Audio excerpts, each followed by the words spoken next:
Hello, I'm Jonasz Rewiński. Welcome on board the Eastern Express, and as always, I hope you enjoy the journey. 4 years into Russia's full-scale invasion of Ukraine, the most striking thing is not how much the Kremlin has changed its rhetoric, but how little its core ambition has evolved. Moscow no longer speaks about Kiev in 3 days or a quick collapse of the Ukrainian state. Instead, it sells patience. Kilometers instead of a blitzkrieg, attrition instead of shock. The war is presented not as a failure, but as a long, grinding, historical process that simply takes time.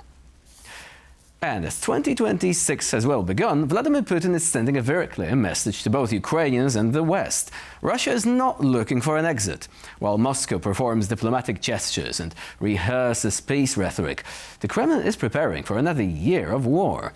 Betting that slow advances at the front, combined with economic endurance, will eventually force Ukraine into a worse deal than it would accept today. So without further ado, let's take a look at that latest report to find out more. While Russia's full-scale war against Ukraine is nearing its 4th year, analysts warn that the Kremlin may be preparing a new large-scale escalation.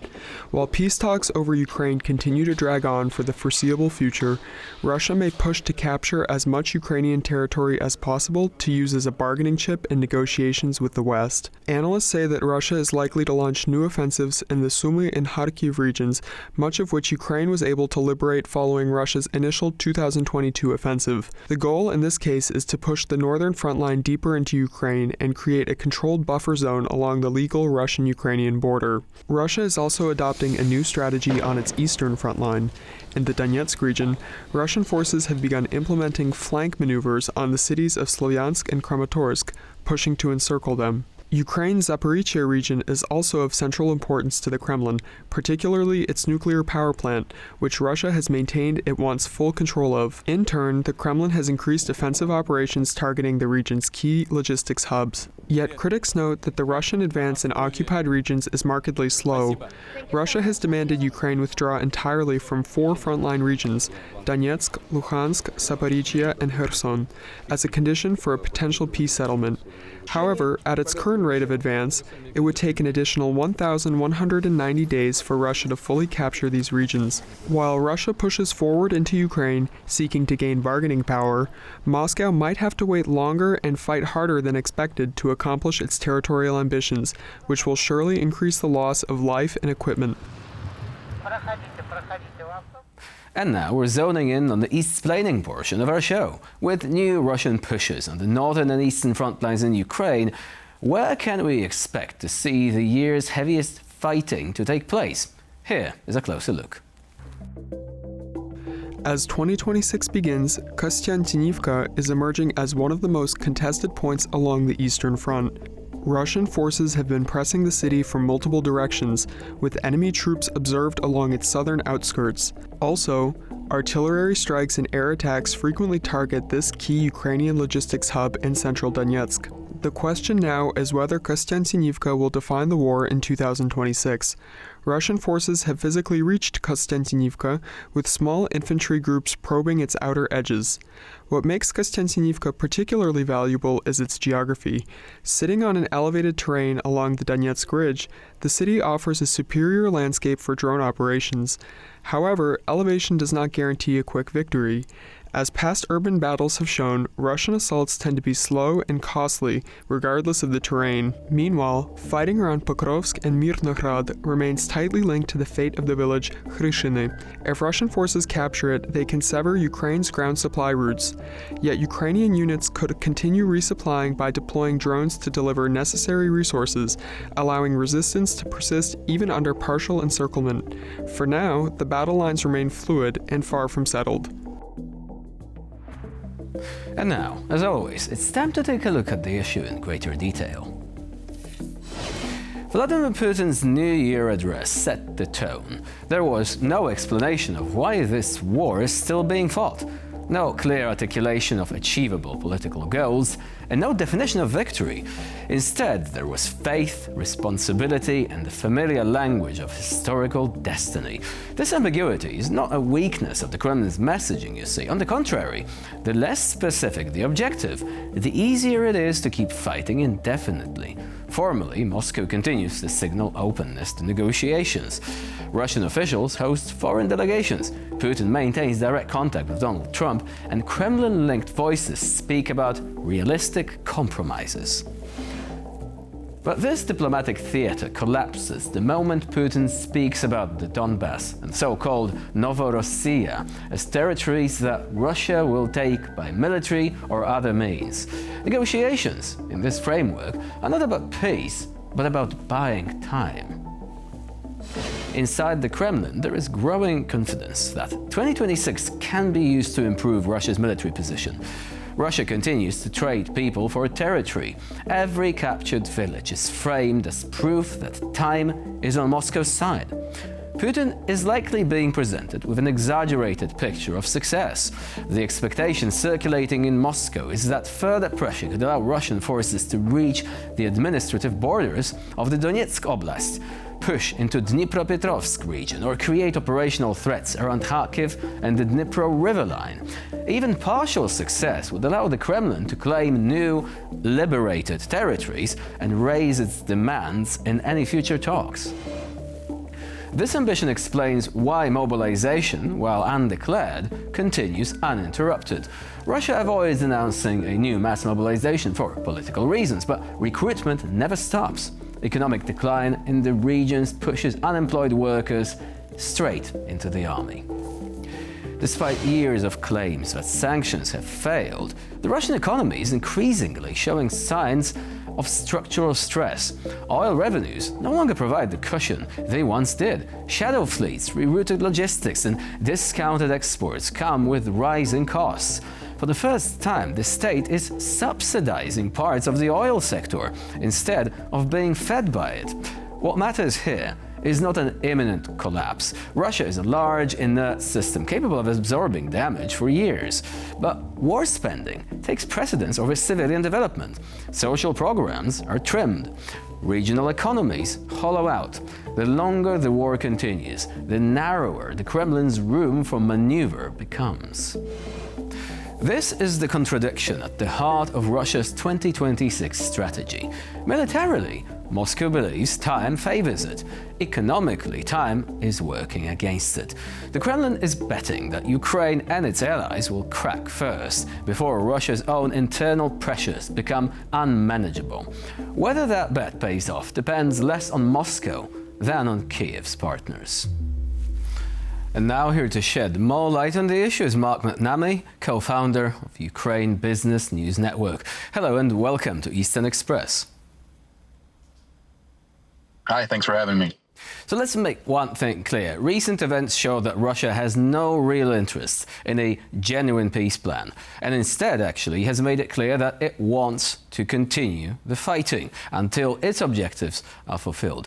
Does it in any way change the optics now that, the illusion of being able to solve this by diplomatic means is beginning to dissipate? Yes, and that's quite clear, and I think Russia has demonstrated that by the use of this Oreshnik missile.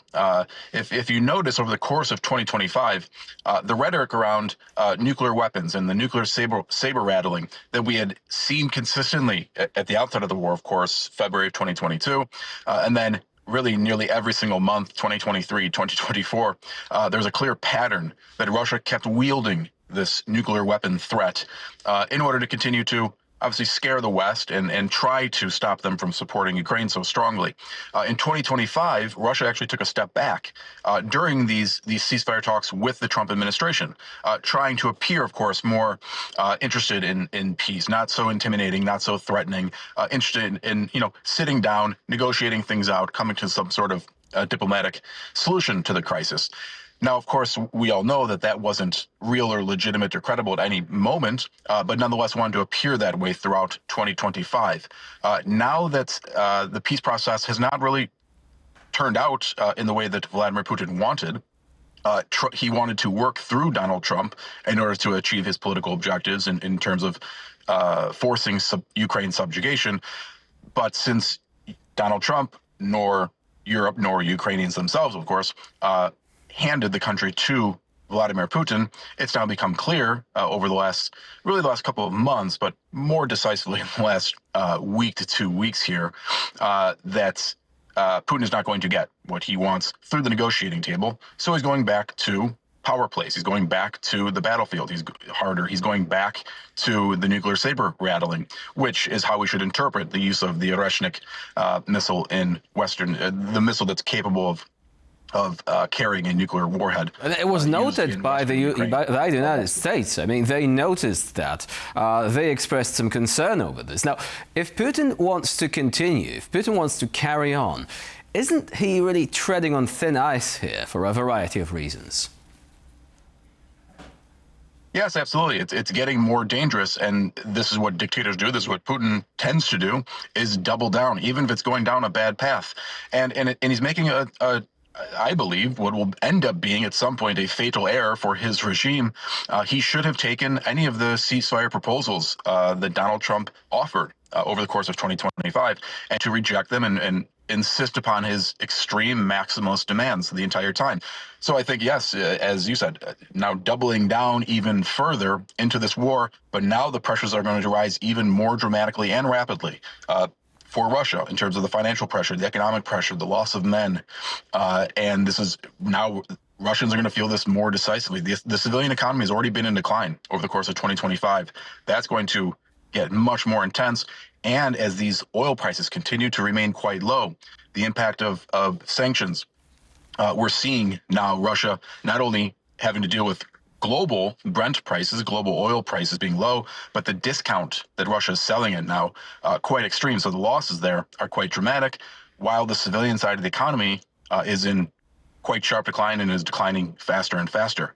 So this is going to, in our view, for UBN, what we've been telling our clients is that Russia's going to have to, Putin himself will have to really consider some serious compromises in the second half of this year, we believe, and actually be much more genuine in coming to some sort of diplomatic, I don't want to say conclusion to the war, but some real considerations for at least establishing, say, an operational pause in the fighting in the second half of this year because of these extreme rising pressures domestically. And even on the energy front, domestically, with Ukraine's attacks, we see Belgorod, quite large city, near the border with Ukraine. Power outages, lack of electricity, lack of heat, like we're dealing with in Ukraine across the country. They're dealing with that in some large cities in Western Russia. So let's break it down bit by bit. First of all, battlefield losses. Ukraine's commander-in-chief, General Alexander Syrsky, said that right now, Russia is actually losing more troops than it can mobilize. Could this be a breakthrough moment for this war? Given that these statistics were never great for Russia, but now they are becoming even worse, even more problematic. Yeah, and this is a very, very important point. It's the beginning of a trend, so let's hope it holds for the coming months. What we saw in the past month, 2 months is encouraging, but this gets back to the roots of the war. Ukraine is fundamentally fighting a defensive war. Their war goals are simply, at a minimum at least, just resisting and repelling the Russian onslaught. For Russia, the political objectives of this war, being the aggressor, are much more difficult to achieve, are much grander. They're trying to actually essentially take over the Ukrainian nation. So the problem for Russia is that if they don't keep advancing on the battlefield, this becomes really a massive political problem, not to mention a military problem, of course, but a massive political problem for the Kremlin and for Putin himself if they're not advancing. I say that because if they're recruiting less than the guys they're losing each month, and this continues, so let's say they continue the average 30 to 35,000 losses every month, which has been the average about the last year and a half, but now they start recruiting less than 30 and we get down to 20, 18, 17,000.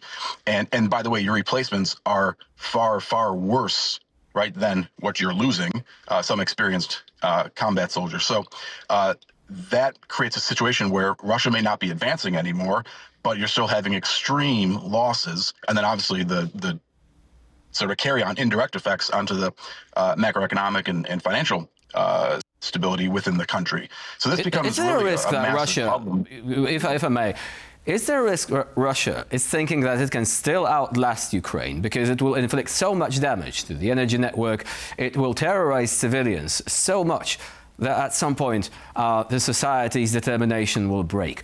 Is it what Putin is really counting on in 2026? How long can he sustain his own losses? Yes, and that is he believes this has been a war of attrition really since the summer of 2022. And Russia has likely understood that. That's why they launched the mobilization in the second half of 2022. So really, to answer your question, it's been over 3 years now where Putin has simply believed we are going to outlast not just Ukraine, but the West in this war of attrition in Ukraine. So as we sit here in January of 2026, that is assuredly, again, his plan. But you have to also think he has no other alternative in terms of either turning the war off and just trying to get out of the war in some way, which he can't really do for a variety of reasons, or he could have taken West's peace proposal. But unfortunately, that wouldn't have fulfilled his or the Kremlin's, his team's ultimate political objectives in the war. So that would have been, in essence, a loss. So he's doubling down. He's doing what he's done for the last 3 years, which is believing that Russia is going to win via attrition over time. And I think he's wrong, of course. However, Ukraine, of course, is struggling. I mean, Russia and Ukraine are both losing this war. At the moment, frankly, Ukraine is probably losing a bit faster when you consider, obviously, the territory loss, but then also what's happened with the energy infrastructure and the loss of heat, the power, water that we're all dealing with here in Ukraine. This is traumatic. But at the same time, Ukraine understands we need to fight because this is our existence on the line. For Russia, frankly, this is a war of luxury that they don't need. So I tend to believe that Putin, of course, is wrong in this war of attrition and that Russia will end up losing. So now that we've established that Ukraine is determined to fight, but also has limited resources, a lot depends on Ukraine's allies, right? Because Russia has clearly said that we're not going to give up. We're going to take all of Donbass. They're even planning to take Odessa. They want to take that huge city with its cultural heritage, with its absolutely pivotal significance for Ukraine's trade. Now, given that we know that this could happen, if Ukraine doesn't receive the support that it needs, do you think the West can afford one more push and do something really decisive this time around? We do have the sanctions package in the US Senate. Donald Trump has given it a green light. Right? We also have a variety of initiatives across Europe, but also some indecisiveness, like regarding the Russian funds, for example, frozen and have not been released to help Ukraine. Do you think that this could be the moment when it's like, it's now or never, and the West will have to decide what priorities does it have regarding this war? Yes, and frankly, I think we did hit that point. And really in December with the 90 billion euro loan, which it was a disappointment to all of us that they didn't tap Russia's actual assets and do over $200 billion reparation loan. But nonetheless, that's still in play and can happen in the future. But is really a significant step for Europe to come together and issue collective debt for the sake of Ukraine, recognizing that this is a political concern, an existential concern for Europe by doing so. So that's positive. And then you think about the other areas. I mean, the way for Ukraine to win and really outlast Russia in this war, they need the financial support, which thankfully came and bought us another 2 years with the 90 billion euro loan. They need the military support, which is a question mark, and that's what we need to be watching here in the coming weeks and months. And then they need more pressure on Russia via stronger sanctions, particularly out of the United States. So if you look at points 2 and 3, point 2, the Pearl program, this priority Ukraine requirements list, initiated last summer in order for Europe to buy U.S. defense equipment, particularly the categories of weaponry that Europe can't provide Ukraine itself. That's moving slow. It's moving, so that's positive. More countries have signed up to it. More countries every week are donating more funds to it, but it's still moving very slowly, unfortunately. And so that needs to be sped up, and we're hearing it from the front. The guys aren't getting enough ammunition and artillery and all the other needs over the last 6 months. There has been a clear slowdown, so that's problematic. But we can see with this 90 billion euro loan coming online, we can see the sort of project to the future that this should pick up. And then secondly, Trump is clearly disappointed. That's a whole other topic, but Trump is clearly disappointed in Putin. And it looks increasingly likely that we could be seeing a more significant sanctions package that, as Trump said, he's greenlit the sanctions package in the U.S. Senate. So those are the two things to be watching for here in the next couple of weeks, as far as sort of more decisive resolve out of the West. Of course, Putin's allies around the globe, they are beginning to look increasingly wobbly, but that, once again, is an issue to consider another day. Mark McNamee was our guest today here on TVP World. Thank you very much for joining us. It's been a pleasure. Thank you for providing us with your insight and expertise. My pleasure. Thanks for having me. And now we're moving on to Eastern News Flash, a series of all the other stories from the East that you absolutely don't want to miss. Nearly half of Vladimir Putin's executive decrees last year were hidden from the public. New reporting shows that secrecy is Putin's go-to method of governance, the rule rather than the exception. An investigation by the exiled Russian outlet Vyorstka found that in 2025, around 45% of decrees issued by Vladimir Putin were classified and never published. Out of more than 1,000 signed documents, 449 were marked secret on Russia's official legal portal. Public decrees largely focused on symbolic gestures, including dozens of honorary titles for military units. Secret decrees, meanwhile, are typically used for sensitive decisions such as combat awards, posthumous decorations, or pardons for convicted prisoners sent to fight, underscoring how Russia's war effort increasingly operates behind closed doors. Russia is rewriting not just its history books, but its economics textbooks as well. A new Kremlin-backed university manual aims to dismantle liberal economic theory and rehabilitate ideas associated with Joseph Stalin. According to Russian officials, a new economics textbook is being prepared for university students as early as next academic year. The book will challenge the idea that democracy fuels economic growth and argue that strict political regimes have historically driven development. A major section will focus on Soviet industrialization, presenting Stalin not only as a political leader, but as a serious economic thinker. Notably absent will be modern liberal economists, including recent Nobel laureates, dismissed by the authors as irrelevant to real-life economics. And for this episode of Eastern Express, it's the end of the line. Please stay with us here on TVP World for more latest news and updates.